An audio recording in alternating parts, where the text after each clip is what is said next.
Pada akhir tahun 1970-an, di wilayah Midwest Amerika berada dalam tekanan akibat serangkaian kasus pembunuhan berantai yang belum terpecahkan. Di tengah suasana itu, muncullah satu laporan baru. Seorang wanita mengaku diikuti oleh sosok tak dikenal. Pesan-pesan ancaman dikirimkan secara berkala. Polanya konsisten, metodenya terstruktur, dan setiap detail yang ia sampaikan membuat para penyelidik berpikir keras. Namun semakin mereka menggali, semakin jelas bahwa kasus ini menyimpan rahasia besar yang tak terduga.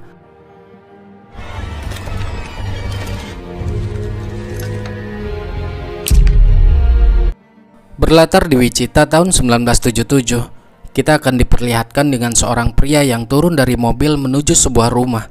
Pria tersebut memakai topi fedora sambil membawa tas.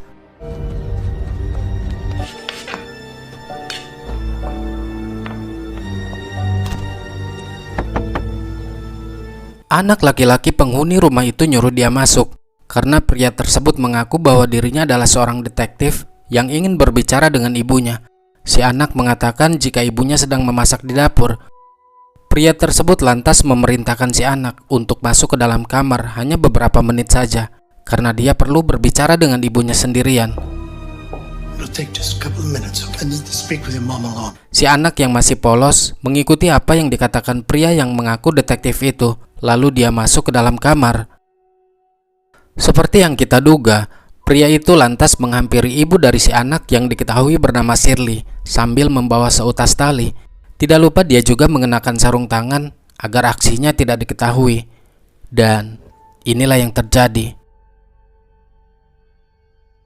Yap, pria tersebut menghabisi Shirley menggunakan tali yang sudah ia siapkan.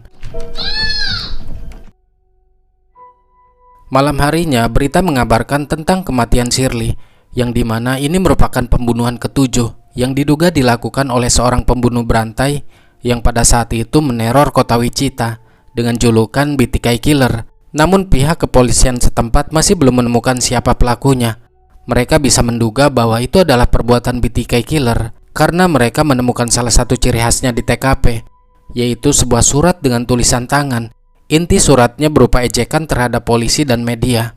Attack on Shirley V. and Marxist 7 struck fear into the Wichita is another of his signature poems, and gun sales have also gone.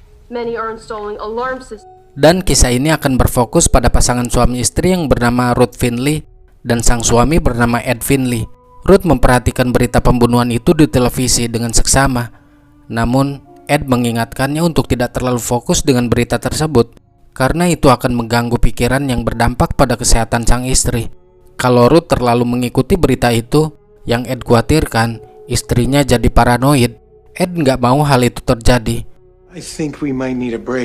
Sebelum tidur, Ed membicarakan niatnya dengan sang istri untuk pergi berlibur ke Eropa. Namun kapan waktunya, mereka belum tahu karena keduanya masih sibuk bekerja.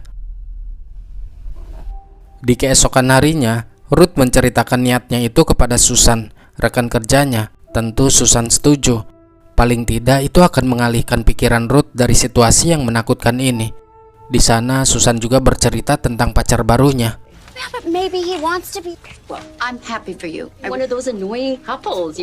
Pada hari libur, mereka berkebun di halaman rumah. Ed mengutarakan keinginannya pergi ke London, sementara Ruth ingin berkunjung ke museum yang berada di Paris. Karena saat musim semi tiba, di Paris banyak pertunjukan yang bertemakan seni. Akhirnya Ed mengalah dan memilih berlibur ke Paris sesuai keinginan sang istri.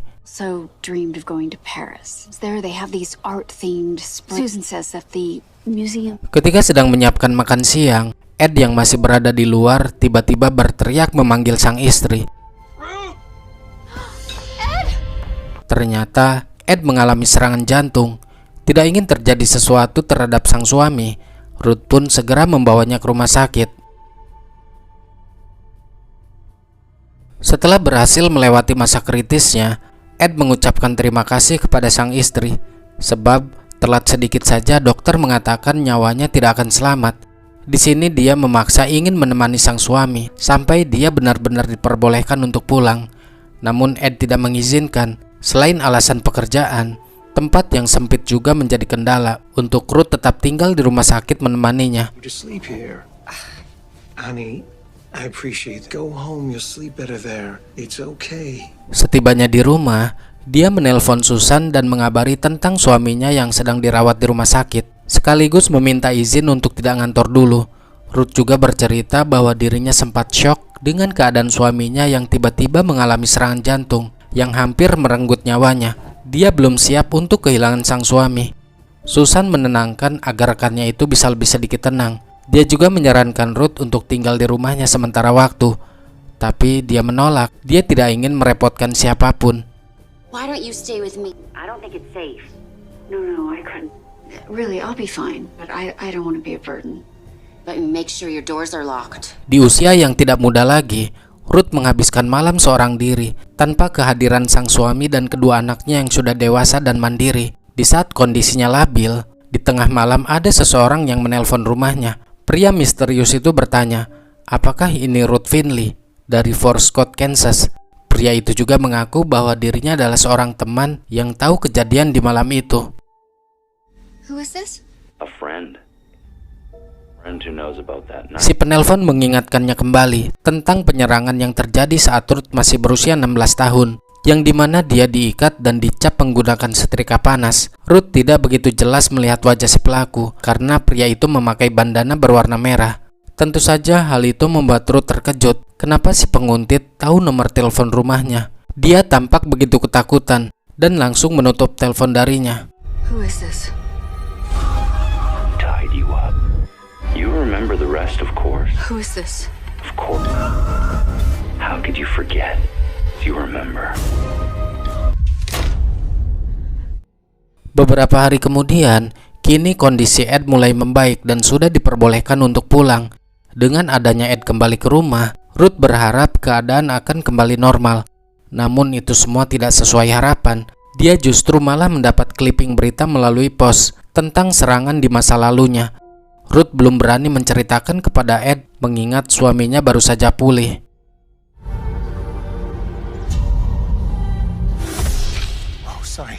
Teror itu tidak hanya dikirim ke rumah, tapi juga ke kantor tempat Ruth bekerja. Kali ini dia mendapati secari kertas di meja kerjanya dengan tulisan tangan. Di waktu jam istirahat, Ruth pergi ke kawasan Downtown City berniat untuk shopping. Namun tiba-tiba ada seorang pria tak dikenal menghampiri dan menyapanya. Ruth yang ketakutan pun meminta maaf. Dia lalu pergi sambil menegaskan bahwa dirinya sudah terlambat untuk menemui suaminya. Namun pria itu tidak peduli dan malah berkata, "Aku suka wajahmu. Aku akan menemuimu lagi." Karena fantasi bagi seseorang adalah mimpi buruk bagi orang lain. Pria itu juga mengklaim jika dia pernah melihat Ruth sebelumnya. Kemudian Ruth melaporkannya ke kantor polisi ditemani oleh sang suami. Tidak lupa dia juga membawa beberapa surat yang dikirim oleh si pelaku untuk dijadikan barang bukti. Setelah dianalisis oleh seorang letnan yang bernama Bernie, bahwa sepertinya yang melakukan ini adalah BTK killer, karena BTK juga mengirimkan surat kepada korbannya dan memiliki sifat obsesif yang sama. Bahkan tulisan tangannya yang berantakan pun hampir serupa. Atau bisa jadi ini adalah orang yang berbeda, semacam penirunya. Jika memang benar pelakunya adalah BTK, hal ini tidak bisa diabaikan begitu saja. The messy handwriting is similar. He has the same kind of obsessive nature. BTK also sent letters to his victim. We have to take it seriously. But if this is the BTK, And a black leather jacket. He had dark hair. Dia bercerita tentang penyerangannya di saat umur dia masih 16 tahun. Jadi ceritanya, ketika itu dia baru pulang dari berbelanja. Seorang pria mengikuti masuk ke dalam apartemennya. Pria tersebut membekapnya lalu mengikat tangan dan kakinya ke kursi. Juga menempelkan setrika panas ke bagian tubuhnya, hingga membuat Ruth pingsan. Dia tidak bisa melihat dengan jelas si pelaku, karena pria tersebut memakai bandana berwarna merah. Nah, ketika terbangun, dirinya sudah berada di lantai, dan pria tersebut sudah pergi. And he burned me with it. He tied me up. Was living in my first apartment. I'd been out shopping that day and I must have blacked out. I don't remember much after that, and he was gone. When I woke up, I was on the... Sisi lain, pria yang memakai topi fedora yang ada di awal film terlihat sedang menyimpan perhiasan yang sepertinya milik para korban. Dia lalu menulis sesuatu di selembar kertas. Beberapa hari kemudian, Ruth kembali mendapat kiriman surat berupa ancaman. Dia heran sekaligus panik. Kenapa pria itu tahu jika Ruth melapor ke polisi? Ed lantas menenangkan sang istri agar dia tetap tenang menghadapi semua ini. He knows we went to the police. I'm gonna keep you safe. What are we gonna do? Get this out together. Esok harinya, ketika berada di kantor, Ruth kembali mendapat teror melalui telepon. You look great in blue, by the way. Tidak menunggu waktu lama, dia segera melaporkannya kepada sang kapten. Dia juga menceritakan apa yang sedang dialaminya kepada Susan. Ada seseorang yang ia curigai bernama David Oak. Dulu, sewaktu Ruth masih remaja di Fort Scott, David selalu mengganggunya. Susan turut prihatin dengan apa yang menimpa kepada rekan kerjanya itu. I don't know what I'm gonna do. Lee, I don't think it's good for you to still figure this out. Situasi yang genting ini mengharuskan Ruth membeli sesuatu untuk berjaga-jaga. Bila mana dia diserang kembali, Ruth menjadi paranoid di saat ada orang yang tidak dikenal memperhatikannya di minimarket itu.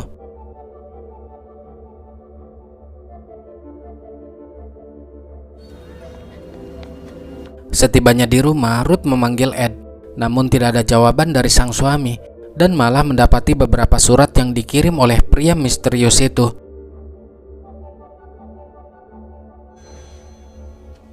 Tiba-tiba telepon berdering. Ternyata itu dari seorang wanita tua. Wanita tua itu mengabari jika Ed suaminya berada di rumahnya. Dia sedang memperbaiki pintu rumah dan sebentar lagi pengerjaan pintu akan selesai. Di waktu yang bersamaan, seorang wanita bernama Nancy Fogg yang tidak lain merupakan tetangga Ruth sedang diintai oleh pria yang memakai topi fedora. Si pelaku sempat memperhatikan Ruth dari jendela dapur, namun entah kenapa dia lebih memilih Nancy Fogg.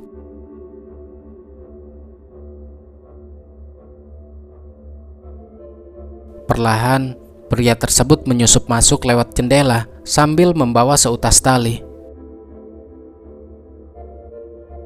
Esok harinya, Letnan Bernie datang ke rumah Ruth dan mengabari tentang kematian Nancy Fogg. Sang letnan bertanya, apakah Ruth melihat dan mendengar sesuatu yang aneh tadi malam? Ruth menjawab tidak. Dia tahu bahwa Nancy telah tiada karena tadi pagi banyak polisi di kediamannya. Nothing. Sang letnan kemudian meminta surat ancaman susulan kepada Ruth untuk diselidiki. Dia juga memperlihatkan beberapa foto penjahat yang mungkin cocok dengan si peneror. I don't recognize anyone. Namun ternyata tidak ada yang cocok dari gambar tersebut. Untuk mencairkan suasana yang sedang terjadi, Ruth mengundang sang letnan dan istrinya untuk makan malam bersama. You and your wife, I mean. You should have dinner with us. Well, sounds nice. Malam telah tiba. Kapten Bernie dan istrinya menghadiri undangan di kediaman Ed. Sambil menunggu makanan dihidangkan, Ed bertanya mengenai perkembangan kasus BTK Killer. Kapten Bernie menjawab, sampai saat ini, pihak kepolisian belum menemukan titik terang. Namun dia berpesan untuk lebih berhati-hati. Semua pintu wajib dikunci. Biasanya si pelaku ini memotong saluran telepon terlebih dulu, agar calon korbannya tidak memiliki akses untuk menghubungi polisi. Just be careful. Cuts the phone lines. Aren't you worried that something could happen? What about Ruth's case? Nothing concrete. Di jam istirahat, Ruth pergi keluar untuk mencari makan. Ketika sedang berjalan, tiba-tiba dari belakang pria misterius itu memanggil dan memukulnya dengan keras, hingga Ruth terjatuh pingsan. Di saat pingsan itulah pria tersebut menyeretnya ke dalam mobil dan membawanya ke suatu tempat. Ternyata ada dua orang pria yang menculiknya. Ruth sendiri tidak kenal dengan mereka.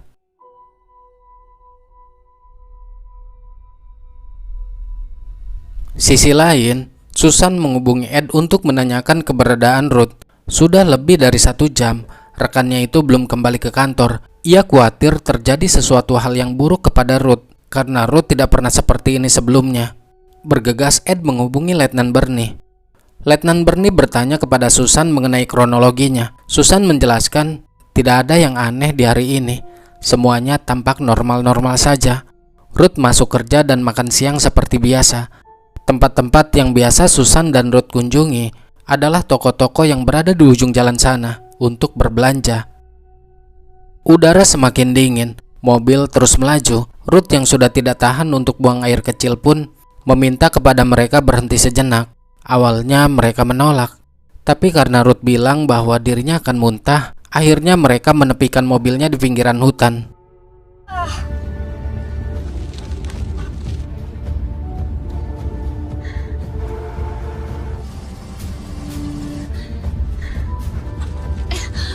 Setelah berhenti, mereka memaksa Ruth untuk menanggalkan pakaian dan sepatunya agar dia tidak bisa kabur. Namun di luar dugaan, secara diam-diam, Ruth mengambil spray yang sebelumnya ia beli di minimarket, lalu menyemprotkannya ke wajah mereka.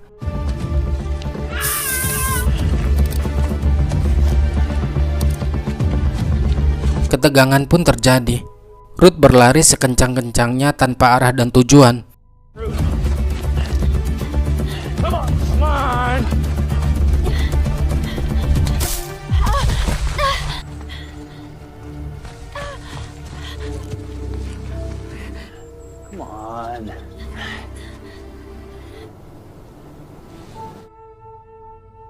Not gonna hurt you. Di saat Ruth sedang bersembunyi di balik pohon besar, lewatlah mobil bak kuning dan berhenti di TKP. Tidak ingin aksinya diketahui, mereka berdua lantas menghampirinya.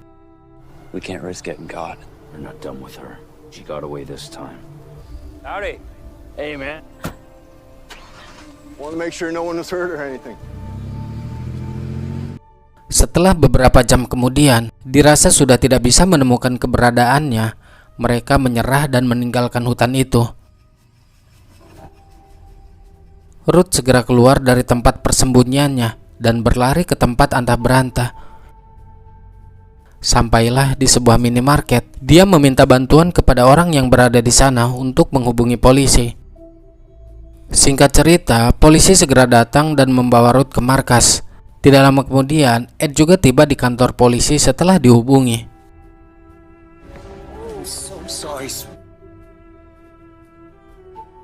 Untuk meningkatkan urgensi penyelidikan, pihak kepolisian menambahkan satu orang detektif lagi.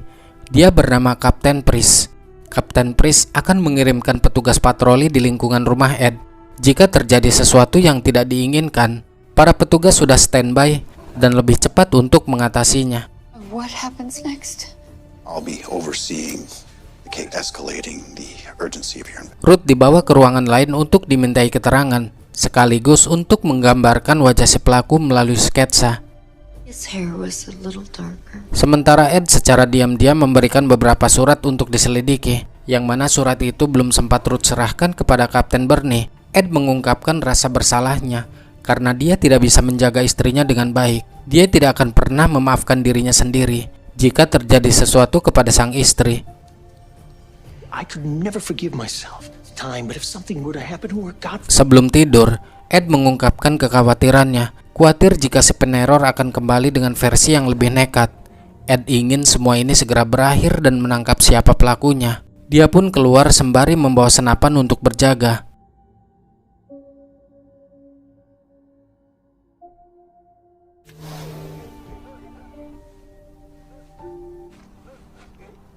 Di tempat yang berbeda, pria yang memakai topi fedora kembali melancarkan aksinya.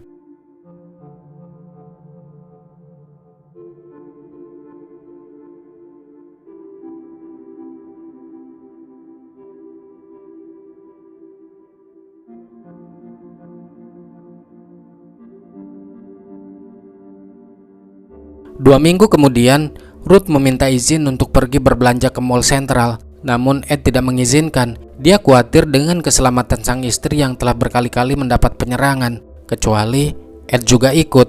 Ruth pun menolak. Dia memaksa untuk sendirian karena tujuan dia datang ke Mall Central untuk mencari hadiah ulang tahun Ed. Kalau Ed ikut, tidak menjadi kejutan lagi. I'm shopping for your birthday present. We'll come straight home. 5 minutes away, it's a very public place. I can get what I need at the mall over. Selesai berbelanja, di parkiran dia diserang kembali. Kali ini serangan semakin menjadi. Ruth memberikan sedikit perlawanan, namun sial, dia terkena senjata tajam yang mengakibatkan luka di bagian perut dan lengannya.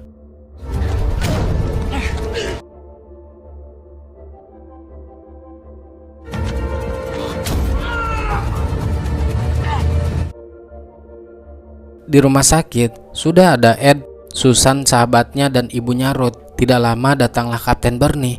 dia menugaskan beberapa anggotanya untuk berjaga di sana.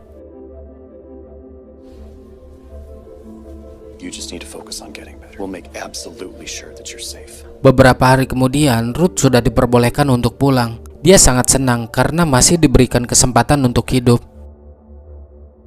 Ruth bangun di tengah malam untuk melakukan sesuatu. Ternyata dia mengambil gunting dan korek api. Apa sebenarnya yang akan dia lakukan? Di sini kita akan dibuat terkejut ketika dia memotong kabel telepon rumahnya sendiri dan membakar tanaman yang ada di halaman.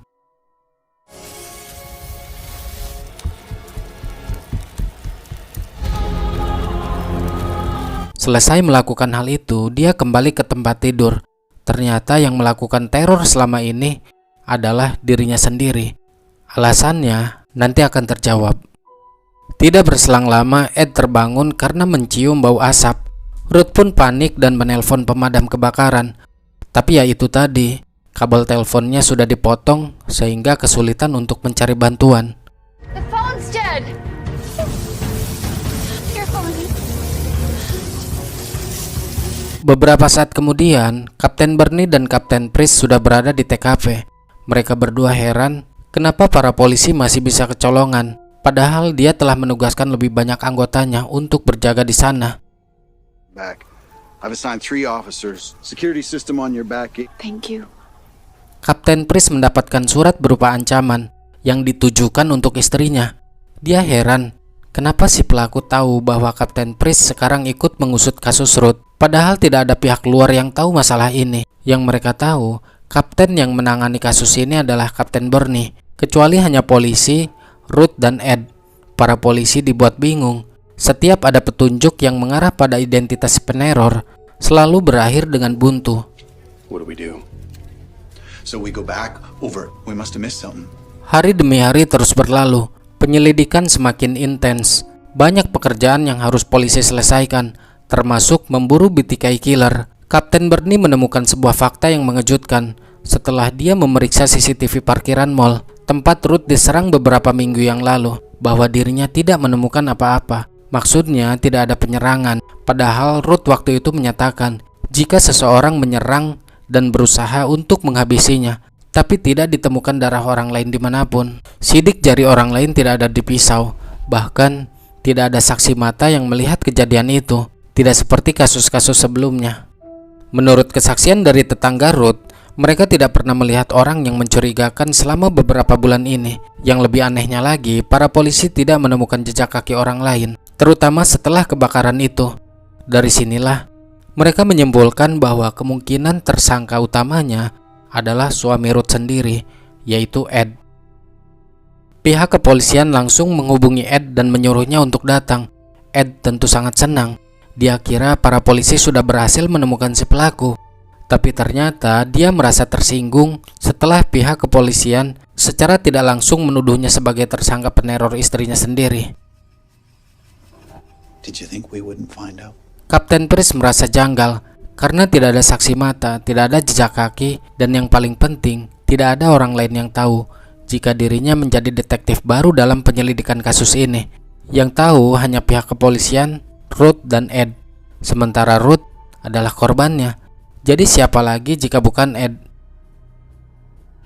Ed yang merasa tidak melakukan hal itu pun berkata, ini benar-benar tidak masuk akal. Bagaimana bisa dirinya dituduh menjadi penguntit istrinya sendiri? Jika itu terjadi pun, pasti Ruth akan mengenalinya.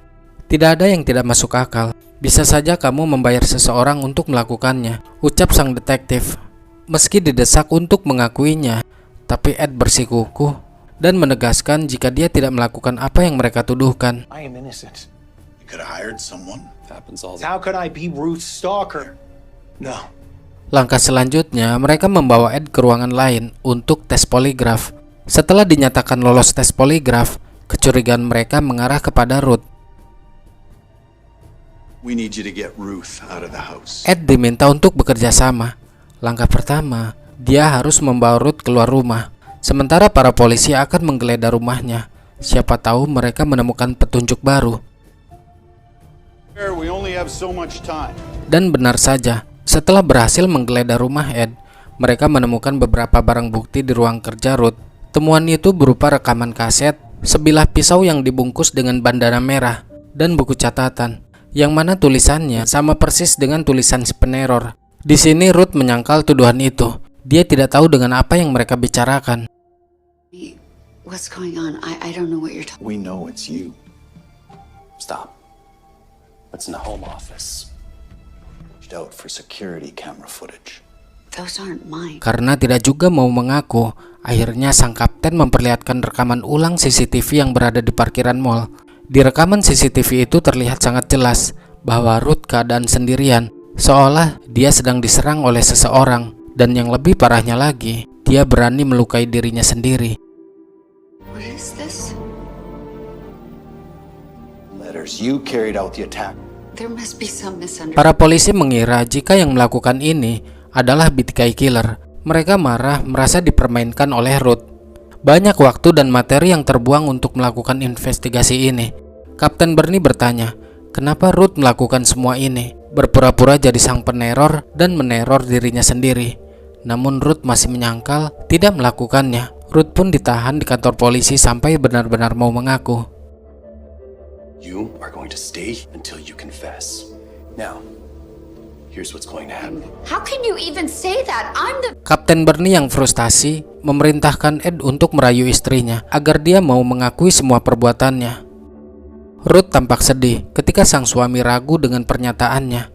Sambil menangis, dia berkata bahwa dirinya tidak bisa mengakui kesalahan yang sama sekali tidak dia perbuat.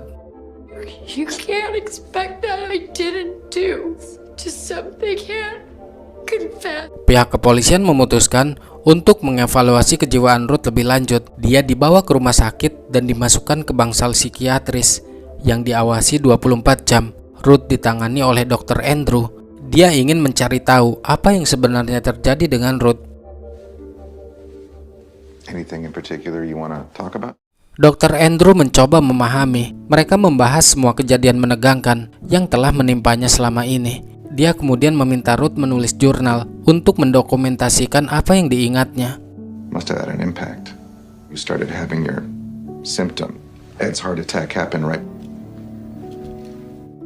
Beberapa hari kemudian, setelah mempelajari buku jurnal yang ditulis oleh Ruth, Dr. Andrew dan para terapis lainnya mendiagnosis bahwa Ruth mengalami dissociative disorder, sebuah kondisi di mana pikiran memisahkan sebagian ingatan dan emosinya sebagai bentuk perlindungan. Tindakan ini tanpa dia sadari mengirim ancaman pada dirinya sendiri, merasa ada sosok luar yang memburunya. Ini bukan karena dia ingin mencari perhatian, tapi karena dia mengalami stres yang luar biasa, dipicu oleh trauma masa kecil yang sangat berat, sehingga mengalami krisis psikologis yang tidak ia pahami. Di bawah tekanan psikologis, dia telah membuat ancaman dan menciptakan skenario teror untuk dirinya sendiri. Sebagai bentuk mekanisme pelarian dari trauma masa lalu, ini bukan tindakan kriminal, tapi kondisi psikologis yang membutuhkan penanganan serius. Kondisi ini muncul ketika seseorang mengalami stres berat, misal tekanan hidup, rasa kehilangan, atau ketakutan baru. Trauma lama bisa terpancing dan muncul dalam bentuk gejala baru. Ruth takut kehilangan suaminya setelah terkena serangan jantung. Mungkin itu yang membuat dia menjadi stres. Masa lalu yang telah dikubur dalam-dalam kini mulai terbongkar. Ruth bercerita, saat dia masih kecil, tetangganya yang merupakan seorang petani mengikatnya dengan bandana merah dan melakukan pelecehan. Hal itu terjadi dalam kurun waktu kurang lebih selama 1 tahun. Ruth tidak berani memberitahu siapapun karena dia diancam akan dihabisi. Setiap kali pria petani itu berkunjung ke rumahnya, dia akan menangis dan lari keluar. Tentu saja apa yang Ruth lakukan membuat orang tuanya marah, karena orang tuanya menganggap Ruth tidak tahu sopan santun. Orang tuanya pun menghukumnya. I do have some memories. About this red bandana. Neighbor. There was a farmer who... I'm scared. And he would take me there. You're not in danger anymore. Like I was myself, like... Setiap kali Ruth mengalami perlakuan buruk dari orang lain, dia meyakini jika itu adalah konsekuensi baginya, sebab dia nakal. Jadi orang tua Ruth ini apa-apa terlalu menyalahkan Ruth. feel so much guilt. This is when you start. Like it was all my... Hari-hari terus berlalu.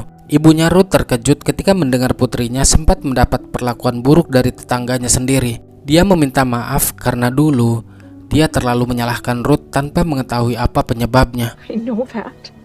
I made a mistake. I don't know. Is there any way you can find it in your heart to forgive? Pengobatan Ruth membutuhkan waktu 7 tahun di bawah pengawasan Dr. Andrew. Ruth kehilangan teman-teman, meskipun banyak dari mereka yang bersimpati. Sebab kondisi Ruth inilah, jaksa penuntut membatalkan dakwaan terhadapnya. Polisi pun hanya bisa menghela nafas setelah bekerja siang malam dan menghabiskan biaya yang tidak sedikit. Ed Finley memaafkan semua yang telah istrinya perbuat. Dia setia menunggu dan menemaninya sampai kondisi istrinya benar-benar membaik.